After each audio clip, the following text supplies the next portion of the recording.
नमस्कार दोस्तों। देश में पहली बार लोकसभा अध्यक्ष का चुनाव होने जा रहा है। क्या संविधान में इसका मेंशन किया गया है? इसके बारे में जानेंगे।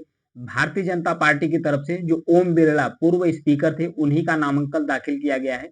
और कांग्रेस की तरफ से 8 बार के कांग्रेस के सांसद रहे, जिनका नाम है के सुरेश, इन्हें उतारा गया है लोकसभा स्पीकर के लिए। तो दोनों में से कौन जीतती है, इसके ये तो चुनाव होने के बाद पता चलेगा।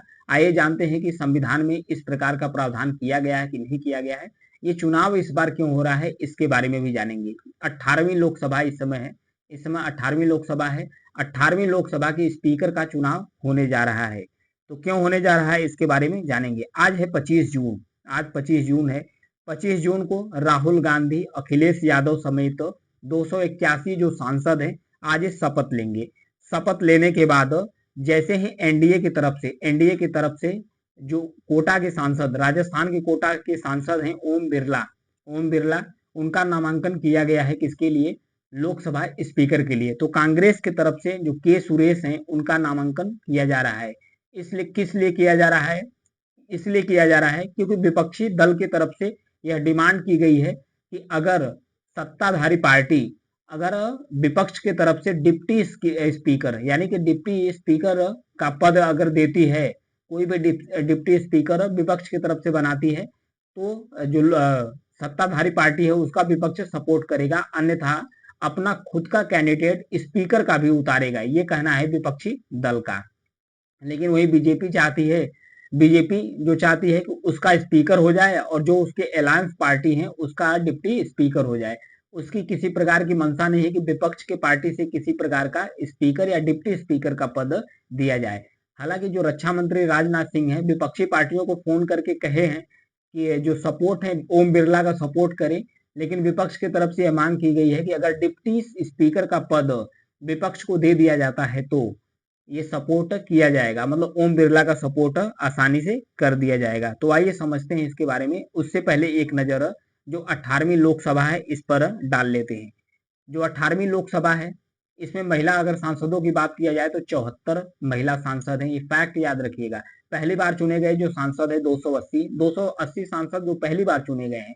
पहले से जो सांसद रह चुके हैं वो भी चुन कर आए हैं 262। 11% सांसद ऐसे हैं जो 40 साल या उससे कम उम्र के हैं। 78% सांसद ऐसे चुनकर आए हैं जो स्नातक डिग्री की पढ़ाई कर चुके हैं। यह है सांसद की स्थिति। यह है के सुरेश, जो कांग्रेस की तरफ से उतारे गए हैं स्पीकर के पद के लिए। तो 2019 और 2024 के बीच में 2019 और 24 के बीच में 5 साल का कार्यकाल ओम बिरला के द्वारा पूरा कर लिया गया है। ये राजस्थान के कोटा से सांसद हैं। अगर इन्हें फिर से जिम्मेदारी मिलती है तो ये ऐसे भाजपा के पहले कैंडिडेट बन जाएंगे जो दो बार लगातार मतलब स्पीकर का पद संभाल लिए हैं। कांग्रेस के एक थे जिनका नाम है बलराम जाखड़, इनकी बराबरी कर लेंगे क्योंकि बलराम जाखड़ के द्वारा 1980 से लेकर 1985 तक एक बार स्पीकर रह चुके हैं। फिर उसके बाद 1985 से लेकर फिर 1989 तक दूसरी बार लगातार अपना कार्यकाल पूरा कर चुके हैं। इसके अलावा कई लोग जो दोबारा चुने गए हैं, जैसे कि पीए संगमा हो गई, और फिर उसके बाद बाल योगी हो गए। इनको चुना तो गया था लेकिन ये अपना 5-5 साल का दूसरा कार्यकाल पूरा नहीं कर पाया था। लेकिन जो बलराम जाखड़ कांग्रेस के स्पीकर थे वो पूरा कर लिए थे। अगर ओम बिरला को इस बार पद मिलता है, वो अपना पूरा कार्यकाल पूरा कर लेते हैं, तो ये दूसरे ऐसे सांसद बन जाएंगे या दूसरे ऐसे स्पीकर बन जाएंगे जो अपना 2 बार का कार्यकाल पूरा कर लेंगे। तो आइए समझते हैं जो लोकसभा का चुनाव होता है, लोकसभा स्पीकर का चुनाव कैसे होता है। लोकसभा स्पीकर का चुनाव कैसे होता है? लोकसभा अध्यक्ष का चुनाव संविधान का जो अनुच्छेद यानी कि जो आर्टिकल 93 है, यानी कि अनुच्छेद 93 में के मुताबिक किया जाता है। सांसद सदन के 2 सांसदों को स्पीकर और डिप्टी स्पीकर चुने जाते हैं। सदन के ही 2 सांसदों को, एक को स्पीकर चुना जाता है, एक को डिप्टी स्पीकर चुना जाता है। जितने सांसद चुनकर आते हैं उन्हीं में से चुना जाता है। पहले सदस्यों को उम्मीदवारों को समर्थन करने का नोटिस जारी करना होता है। लोकसभा अध्यक्ष का चुनाव साधारण बहुमत के जरिए होता है, यानी जिस उम्मीदवार को उस दिन लोकसभा में मौजूद आधे से ज्यादा, अगर जितने भी सांसद इकट्ठा हो गए हैं लोकसभा के अंदर, लोकसभा के अंदर जितने भी सांसद इकट्ठा हो गए हैं, उसमें से अगर हाफ से अधिक, मतलब आधा से अधिक सांसद किसी एक कैंडिडेट को चुन लेते हैं, तो वो स्पीकर का पद उन्हें मिल जाता है, आसानी से स्पीकर का पद मिल जाता है।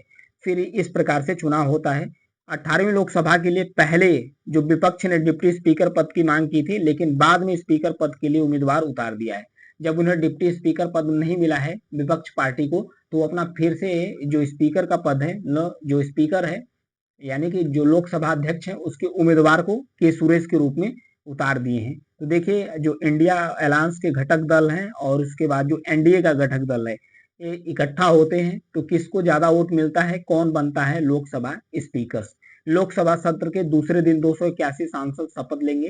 पहले दिन सोमवार को यानी कि 24 जून को प्रधानमंत्री मोदी जी सहित लगभग 262 सांसद शपथ लिए थे। मध्य प्रदेश के ज्ञानेश्वर पाटिल भी इसमें शामिल थे। ये पहले सत्र का काफी ज्यादा हंगामेदार पहला जो सत्र था, पहले दिन 24 तारीख को रहा था, क्योंकि जो पीएम मोदी शपथ ले रहे थे, उसी समय जो कांग्रेस के विपक्ष के लीडर हैं, यहाँ पर देखिए राहुल गांधी जी, राहुल गांधी की तरफ संविधान दिखाया गया, उन्हें संविधान दिखाया गया, लेकिन अब प्रधानमंत्री के द्वारा अपने जो भाषण है, अपने भाषण में इमरजेंसी का जिक्र किया गया और ड्रामेबाजी स्लोगन से संसद नहीं चलेगी, इन सब सारे कार्यकाल को कहते हुए पीएम मोदी अपना भाषण शुरू करते हैं। इनका जो भाषण होता है, लगभग संसद सत्र शुरू होने से आधे घंटे पहले प्रधानमंत्री नरेंद्र मोदी इमरजेंसी का जिक्र करते हैं और नाम लेते हैं 25 जून का। 25 जून का नाम लेते हैं, कहते हैं कि 25 जून के लिए, यानी कि आज 25 जून है, आज ही के दिन कहते हैं कि आपातकाल को 50 साल पूरा हो रहा है। ये देश के लिए एक काला अध्याय था, संविधान को तहस नहस करने वाला दिन था। 14 मिनट 28 सेकेंड का पूरा भाषण था पीएम मोदी का। तो ये इन्हीं सब चीजों पर अपना जिक्र करते चले गए थे। इतना इनका भाषण था। वहीं राहुल गांधी की तरफ से कहा गया कि जो नीट है, नीट का मुद्दा उठाया गया। जब शिक्षा मंत्री जैसे ही अपना शपथ लेने जा रहे थे, तभी यह विपक्ष की तरफ से नीट नीट सेम सेम, मतलब शर्म करो, ये सब घटनाएं निकलकर सामने आई। यूजीसी नेट, नीट पीजी जो निरस्त हुए हैं, दूध दाल गैस टोल गैस जो महंगे हुए, इन सब सारे मुद्दे पर विपक्ष का हंगामा होता चला रहा। तो ये था स्पीकर का पद, जो संविधान के अनुच्छेद 93 के द्वारा ये मेंशन किया गया है कि साधारण बहुमत के द्वारा उनका चुनाव होगा। लेकिन ये अब ऐसा पहली बार हो रहा है कि विपक्ष भी अपना उम्मीदवार उतार रही है और दोनों ही उम्मीदवार जब नामांकन दाखिल कर दिए हैं तो चुनाव होगा। अब देखने वाली बात है कि कौन स्पीकर बनता है। क्या ओम बिरला फिर से स्पीकर बन पाते हैं या कांग्रेस के बनेंगे के सुरेश, ये आने वाले समय में पता चलेगा। ये था न्यूज एनालिसिस। Thank you.